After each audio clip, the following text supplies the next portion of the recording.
Communion meditation. Is Perspective. everybody here familiar with a rock and roll band called the Grateful Dead? Yep. Yeah. Been there, done that. I'm not very grateful about it. The Grateful Dead may be a kind of a not a topic that you would think of as providing inspiration for communion meditation, unless it was not under sure. the category of "Don't let this happen to you." Grateful Dead was formed in the '60s in San Francisco during the height of Haight-Ashbury counterculture. When LSD was first invented, it was not illegal. The Dead used to hand out copious amounts at their concerts. They were into sex, drugs, rock and roll, and basically it feels good to do it at the time. I went to several of their concerts, and one of the reasons I went is because I did enjoy the music, and another reason I went is because you saw some of the most interesting people you could ever imagine on this planet. Crazy. No, just unique. Yeah, unique. Still crazy. I'm definitely They had Eugene. no inhibitions.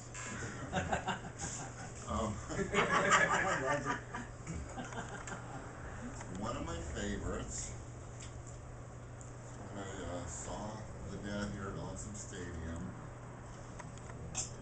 There was a gentleman who looked like he was, I don't know, mid-40s, had brownish blonde hair, a very big beard. He was wearing what I guess you'd call leather farmer clodhopper boots. They were laced with baling twine. Nothing against that, I'd confess doing the same thing. He was wearing a skirt, not a kilt, but a skirt. He had suspenders. On the top of his head, he had a large family-sized popcorn bucket in the movie theaters. He had taken and torn holes in it and taken his dreadlocks out so it looked like kind of a big octopus, and he was standing and dancing holding a Mr. Potato Head doll. I'm not sure when you think I'm going to go out into town, what will I wear? But the Dead does a song called Sugar Magnolia, which is one of my favorites. There's a line in that song that says, "Once in a while you get shown the light in the strangest of places if you look at it right."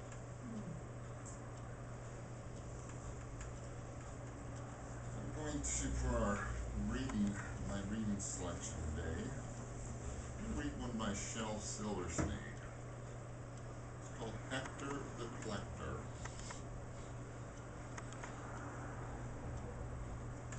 Hector the Collector collected bits of string, collected dolls with broken heads, rusty bells that would not ring, pieces out of picture puzzles, bent up nails and ice cream sticks, twists of wires, worn out tires, paper bags and broken bricks, old chipped vases, half shoelaces, Gatling guns that wouldn't shoot, leaky boats that wouldn't float, stopped up corns that wouldn't toot, and butter knives that had no handles, copper keys that fit no locks, rings that were too small for fingers, dried up leaves and patched up socks, worn out belts that had no buckles, Electric trains that had no tracks. Airplane models, broken bottles, three-legged chairs and cups for cracks. Hector the collector loved these things with all his soul. Loved them more than shiny diamonds. Loved them more than glistening gold. Hector called to the people, "Come and share my treasure trunk." And all the silly, sightless people came and looked and called it junk.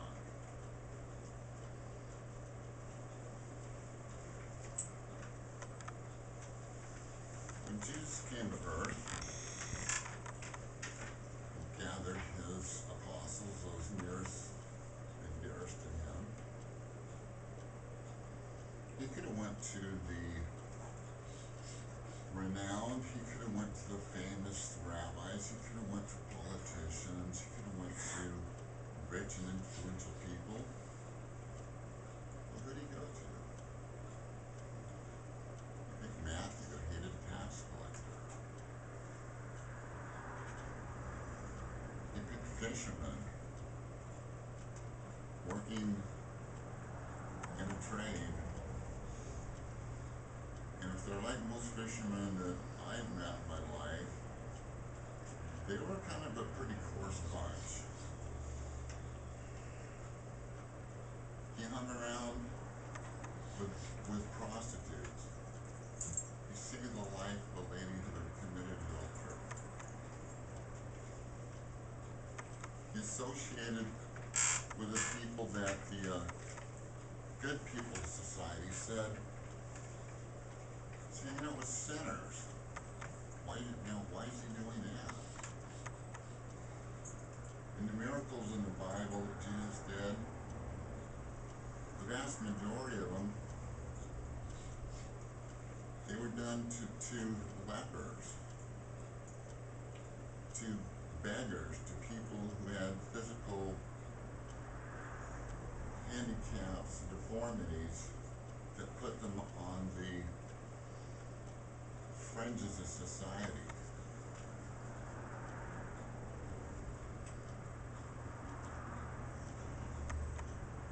He healed people who had suffered and were disfigured and did not fit in.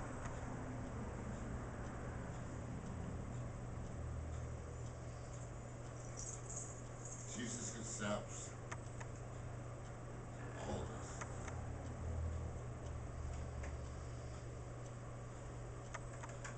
There is no one sin that is greater than the other. It says in the Bible that if you break one commandment, you're guilty of breaking them all, because sin is rebellion against God. Rebellion against God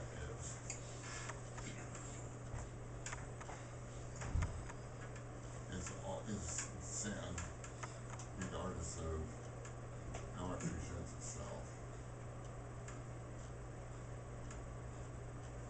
Jesus gathers around him, wants to gather around him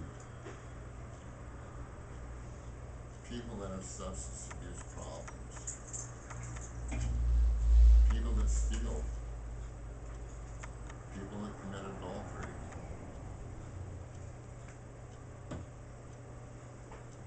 people that commit all kinds of offenses and crimes.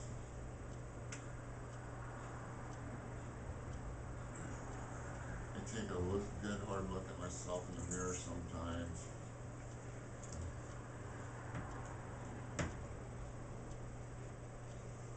And reflecting on things that I have done, things that I've thought of.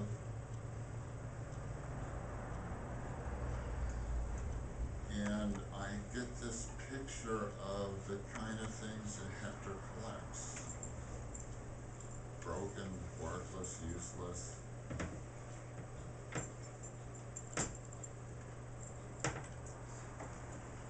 Don't fit in. Have no value. And I think about the part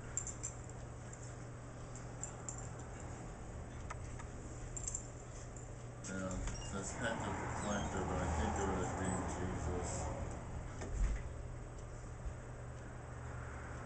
He loved these things with all his soul, loved them more than shining diamonds, loved them more than glistening gold. He didn't love the things that I did, he loved me. He loved the potential for what I can and could be.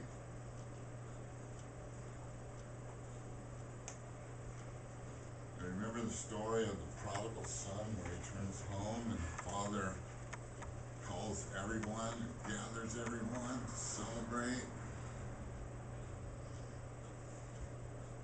Hector called all the people, come and share my treasure trunk. Look at the treasure I found. Look at the treasure that's coming to me.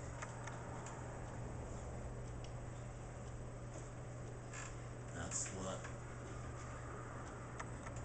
communion is about.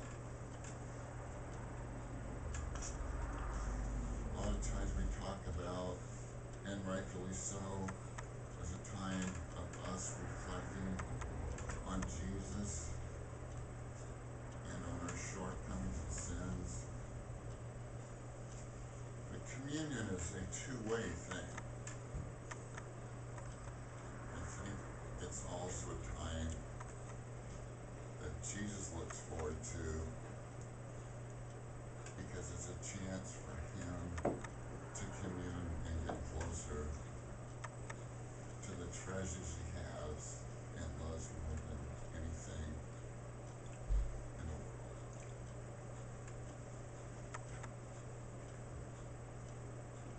Father, we thank you for loving us even when we are unlovable. We thank you that you could look past our sins, that you look within our hearts, and you see the desire to be with you, to love you, and to be healed.